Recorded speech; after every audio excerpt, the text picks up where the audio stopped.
سلام میگم به همه شما دوستان عزیز. خیلی خیلی خوشحالم برای این فرصت بی‌نظیری که خدا به ما داده تا یه سری درسای عالی رو داشته باشیم با برادر عزیزم سموییل اصلیتش از آرژانتین هست ولی قلب خیلی عجیبی داره برای ایرانی ها.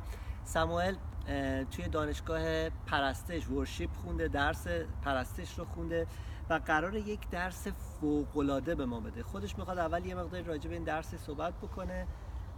Samuel, can I ask you to introduce the lessons? Yeah, well, we're gonna learn some points out of soul life. ما میخوایم یه سری نکاتی رو در بیاریم از زندگی شاول. And we can see David and Saul like two different friends of God or two different people that God used. و میخوایم که نگاه بکنیم به زندگی داوود و شاول که چطور اونا نسبت به خدا، چطور زندگی اونها، رابطه اونها، دوستی اونها با خدا چطور بود. Both of them were working for the Lord, but not both of them were accepted by the Lord. هر دوتای اونها برای خدا کار میکردن ولی هر دوتای اونها پذیرفته شده توسط خدا نبودن. You know, David was called a friend of God. دیوید تو کلام خدا دیوید رو بهش میگن دوست خدا. And you know, God chose Saul to be the king over the nation, but then he was rejected because of his character. خدا شاول رو انتخاب کرد که بشه در حقیقت پادشاه قوم خدا و همینطور پادشاه امتهای دیگه، ولی در نهایت خدا اون رو رد کرد. So many of us, we serve the Lord, but serving the Lord is not everything. Being accepted and being a friend of the Lord, that's what makes the difference. خیلی از ما دعوت شدیم که خدا رو خدمت بکنیم ولی خدمت کردن خدا کافی نیست. ما خونده شدیم که پذیرفته بشیم توسط خدا و دوست خدا باشیم. So Saul was chosen by the Lord to do something, but then the Lord rejected him because of his character. خدا شاول رو انتخاب کرد که یه کاری بکنه ولی در نهایت اون رو رد کرد به خاطر شخصیتش. And so we're going to learn some things out of the character of Saul that we can apply to our lives. پس ما میخوایم که یه نکاتی رو یاد بگیریم از زندگی شاول که میتونیم اونا رو ربط بدیم به زندگی خودمون. Okay, so if you can read this chapter now, you put stop in your screen and you can read yourself the chapter 15 of 1 Samuel. پس اگه الان شما با هم دیگه بتونیم با هم بریم با کتاب دوم سموئیل باب 15 و شما خودتون میتونین این بخش رو بخونید. You can read that the prophet Samuel says to Saul, go and kill all the king and things, kill all the nation, all that are enemies, and then come back. But if you read the story, Saul did just the half of the thing that God told him to do. He didn't kill Agar, the king or the best of it. وقتی که اینو نگاه بکنیم میبینیم که وقتی که سموئیل با شاول صحبت میکنه، مأموریتی که به شاول میده این که برو این پادشاه ها رو بکش، اون کسایی که دشمنان ما هستن بکش، ولی شاول تمام مأموریت رو انجام نمیده. یک سری از افراد رو اون دستوری رو که خدا بهش داده بود رو انجام نمیده. Okay, so we're going to just stop today with the first point about our teachings. ما میخوایم امروز به روی نکته اول تعلیممون وایسیم. And we're going to today speak about distraction. و ما میخوایم امروز در مورد چیزهایی که حواس ما رو پرت میکنه صحبت. If you can read the first verse of the 1 Samuel 15, اگه آیه اول سموئیل باب 15 رو با هم بخونیم اینطور میگه که و بعد از آن ابشالوم برای خود ببخشید من دارم اول سموئیل 15 رو میخونم 15:1 و اما سموئیل به شاول گفت منم آن که خداوند فرستاد تو را به پادشاهی قومش اسرائیل مسح کند. پس اکنون به پیام خداوند گوش فراده. God was choosing a king, you know. God chose Saul to be the king. خدا شاول رو انتخاب کرد که پادشاه. And God just told him one thing. و خدا یک چیز به اون گفت. Pay attention to my words. توجه کن به کلام من. Listen to the message. گوش بده به پیغام. That was saying in the verse 1. Listen very carefully to my voice. دقیقاً تو آیه 15 میگه که به پیام خداوند گوش بده. به صدای من به دقت توجه کن. God told to Saul, I'm going to put you as a king, but the only thing I ask you is you have to listen my voice. The only thing. و خدا به شاول میگه که من میخوام تو رو پادشاه نصب کنم ولی تنها کاری که تو باید بکنی که به صدای من گوش بدی. این تنها کاریه که تو باید بکنی. That was the only thing he had to do. pay attention to the word of the Lord. این تنها کاری بود که اون بعد انجام میداد، توجه به صدای خدا. But we can see later that God rejected Saul because exactly he did the opposite what the Lord asked him. He didn't pay attention to the word. و جلوتر خواهیم دیدش که این دقیقاً کاری بودش که شاول برعکسش رو انجام داد. اون توجه نکرد به صدای خدا. If you could read the verse 23 of the same chapter, you can see what God says about not listening the voice of the Lord. و اگه با هم دیگه بریم آیه 23 همین باب 15 رو نگاه بکنیم، می‌بینیم که خدا چطور اینجا داره راجع به گوش ندادن به صدای خودش صحبت میکنه. من آیه 23 رو میخونم. زیرا تمرد همچون گناه غیبتگویی است و گردنکشی همچون شرارت بت پرستی. از آنجا که تو کلام خداوند را رد کردی، خداوند نیز تو را از پادشاهی رد کرده است. من سموییل بذار یک بار دیگه اینجا رو بخونم. میگه از آنجا که تو کلام خداوند را رد کردی، خداوند نیز تو را از پادشاهی رد خواهد کرد. So he was rejecting the word of the Lord. اون کلام خدا رو رد کرده بود. God, you know, God have to do one choice. Over all Israel, he picked this guy. He picked Saul and said, this is the good for being the king right now over the nation. So God chose Saul to rule the nation, you know. خدا تو اون زمان وقتی از بالا نگاه کرده و به قوم خودش از اون همه جمعیتی که اونجا بود، یک نفر شاول رو انتخاب کرده بود که پادشاه فرمایی کنه به قومش و نه فقط به قومش، به تمام امتها. And God told him the secret to be a good king. و خدا بهش راز گفته بود که پادشاه خوبی باشه. The secret of being a good pastor, a good leader of worship. یک راز برای اینکه تو شبان خوب یا رهبر پرستش خوب باشی. The secret of your life. راز زندگی تو. It's in the verse 1. توی آیه 1. Listen to the voice. گوش بده به صدای خدا. And he didn't. و اون این کارو نکرد. If you read the whole chapter, you can see that he didn't listen to the voice. و اگه تمام این باب رو بخونید He had fear of the people and he did what the people told him to do, not what God asked him to do. اگه کل این باب رو بخونید متوجه میشید که اون به صدای خدا گوش نداد. اون ترس مردم رو برتر از ترس خدا قرار داد. So God told him, because you rejected my voice, I reject you for being a king. و خدا بهش میگه به خاطر اینکه تو صدای منو رد کردی، منم پادشاهی تو رو رد میکنم. And God says, I choose one that have my own heart is David. David had the heart of the Lord. و خدا میگه که من دیوید رو انتخاب کردم چون دیوید قلب من رو داره. So there's one teaching we want to we want to learn from this about listening the voice of the Lord. و اینجا یه درسی هست که ما می‌خوایم یاد بگیریم در مورد گوش دادن به صدای خدا. If you want to come to the book of Ezekiel, اگه با هم دیگه بریم به کتاب حزقیال، we will find something amazing there. ما میتونیم اونجا یه چیز خیلی فوق‌العاده Do پیدا you کنیم. remember was the prayer, you know, the disciple of Jesus said, Master, teacher, Jesus, we want to pray. How can we pray? توی کلام خدا است وقتی که شاگردا به عیسی میگن که عیسی ما می‌خوایم دعا کنیم. چطور دعا کنیم؟ And Jesus said, okay, you will learn, you will pray like this: Our Father, and you are in heaven, you know, let your kingdom come and let us do in the earth as it is in heaven. و عیسی با اونا میگه که اینطور دعا کنید: ای پدر ما که در آسمانی، نام تو متبارک باد. و در نهایت میگه اراده تو چنان که در آسمان است بر زمین به انجام برسه. So Jesus teaches to do here whatever we look in the heaven. عیسی اینطوری درس میده ما کاری رو انجام بدیم روی زمین که در آسمان داره اتفاق میفته و به آسمان نگاه کنیم، اون کاری که آسمان میگه روی زمین انجام میده. And you know, I don't know who is looking to us today. I don't know who's looking this video. میگه که من نمیدونم که کی الان داره به این پیغام و به این ویدیو But نگاه many میکنه. times what we do is looking to people, looking what people is doing. ولی بیشتر وقتا ما به مردم نگاه میکنیم. مردم دارن چیکار میکنن. Maybe you're looking to this video to learn what to do in your ministry, what is good, you know.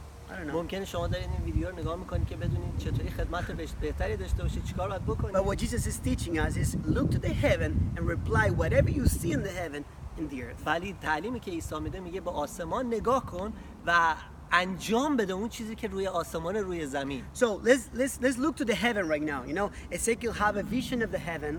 بیایم الان به آسمان نگاه کنیم. حزقیال توی باب یک رویا از آسمان داشت. You know, and if you hold your screen right now, put stop there, and you read all the chapter, you can see that Ezekiel looked 4 creatures in the heaven.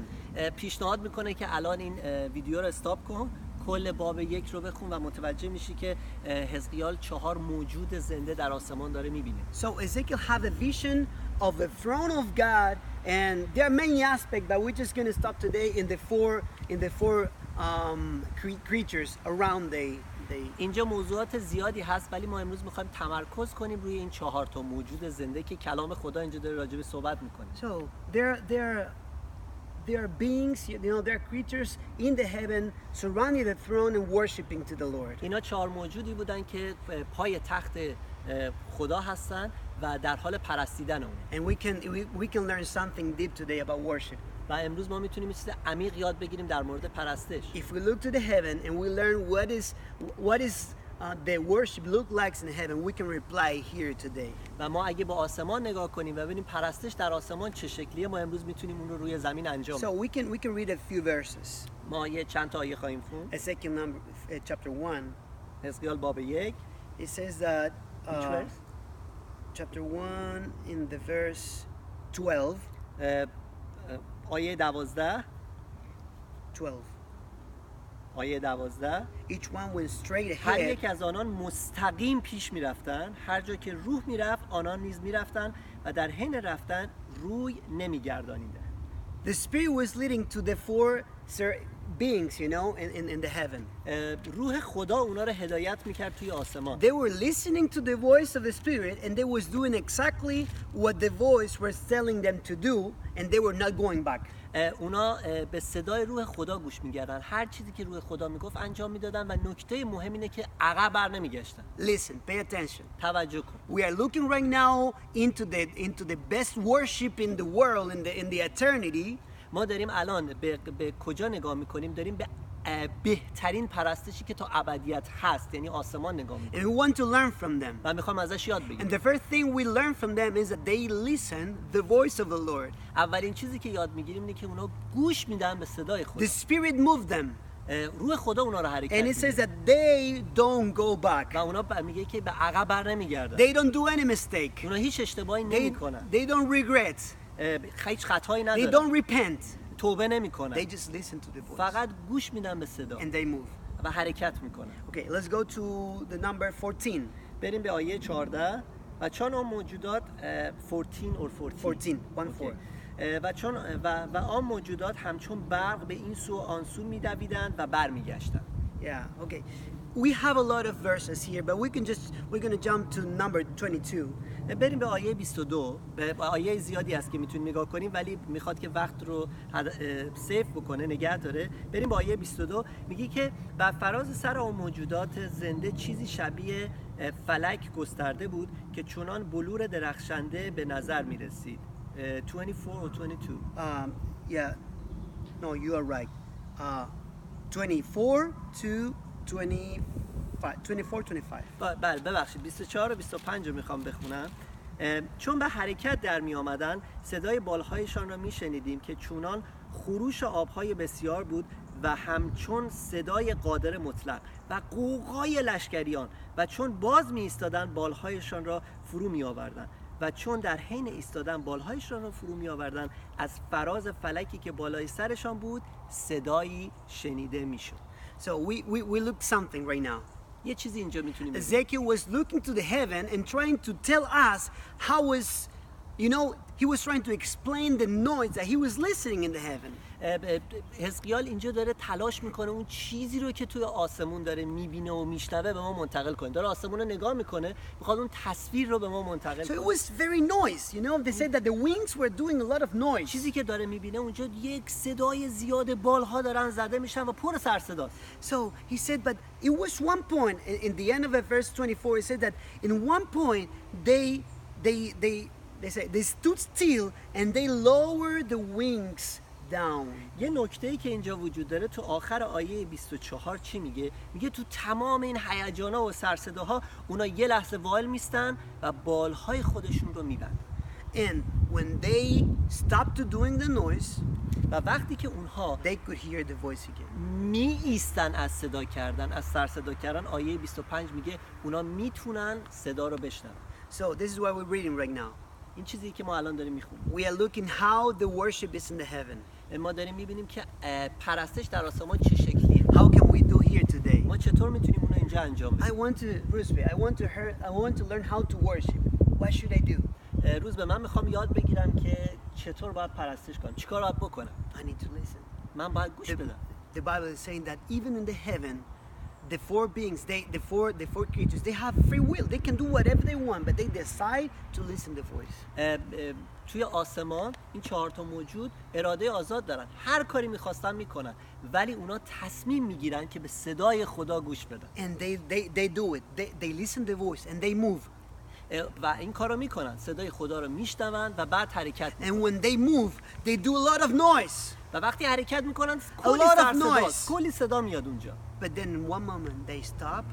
ولی یک لحظه اونا میستن. They have peace. و آرامی دارن. They do silence. ساکت میشن. To listen to the voice. که گوش بدن به صدای خدا. Do you know I see many people tired in the ministry.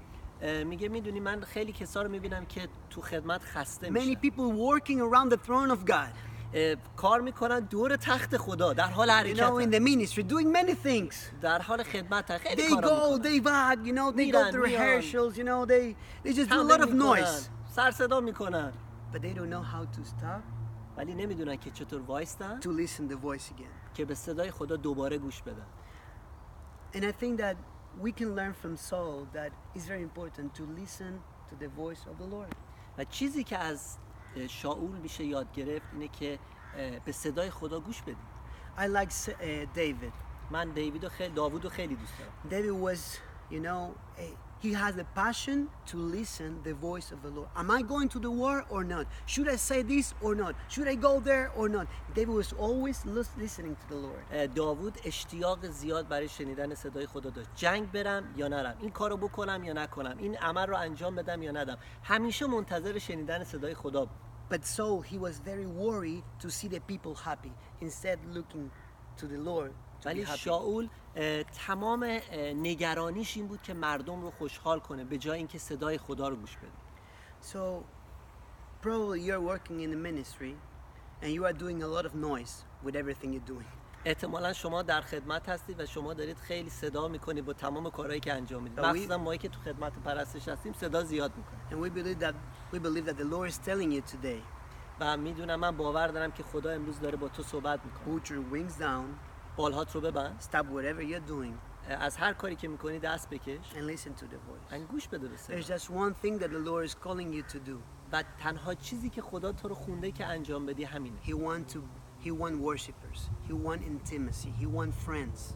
اون میخواد اون پرستندگان میخواد، اون شفیعان میخواد، اون دوستان میخواد. God is not looking for good leaders. خدا دنبال رهبران عالی نیست. He's not looking for good pastors. دنبال شبانای عالی نیست. He's not looking for good singers.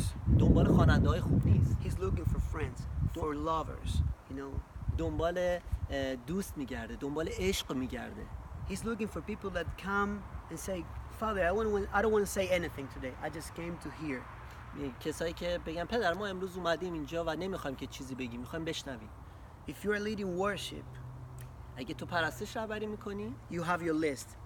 Song number 1, song number 2, song number 3, song number 4. اگه تو داری پرستش رهبری میکنی و داری سرود 1، سرود 2، سرود 3، سرود 4، I encourage you to do this with your songs. شما رو تشویق میکنه که همین کارو با سرودات بکنی. مچاله کنی. And pray, say, Father, what do you want me to sing? و بگی پدر تو از من میخوای چی بخونم؟ You can lead me today. امروز تو منو هدایت میتونی بکنی. I'm not saying you don't practice. من نمیگم که شما تمرین نکنید. I'm not saying you don't be organized. من نمیگم شما آماده نباشید. Just let the Spirit of the Lord just flow and move the way you have to go. من میخوام بگم که اجازه بده که روح خدا تو رو هدایت و رهبری کنه به سمتی که باید بری. And then just when he's doing, you just put your wings down and keep listening. و وقتی اون داره کار میکنه شما بالهاتو بیار پایین و گوش بده. خیلی ممنون. God bless you سموییل. من میدونم که این درس بسیار پربرکت بوده و میدونم چیزی که حواس ما رو پرت میکنه، شاول مشکلش این بود که حواسش پرت بود به همه چیز، به دور و برش، به مردم، به خدمتش، به پادشاهیش، به جنگش و مأموریت اصلیش رو که شنیدن صدای خدا بود فراموش کرده. دعا میکنم این درس برکت باشه برای زندگی ما و ما رو تشویق بکنه که صدای خدا رو گوش بدیم. من و سموییل دوستتون داریم و شما رو به دستای خدا میسپاریم. برکت خدا با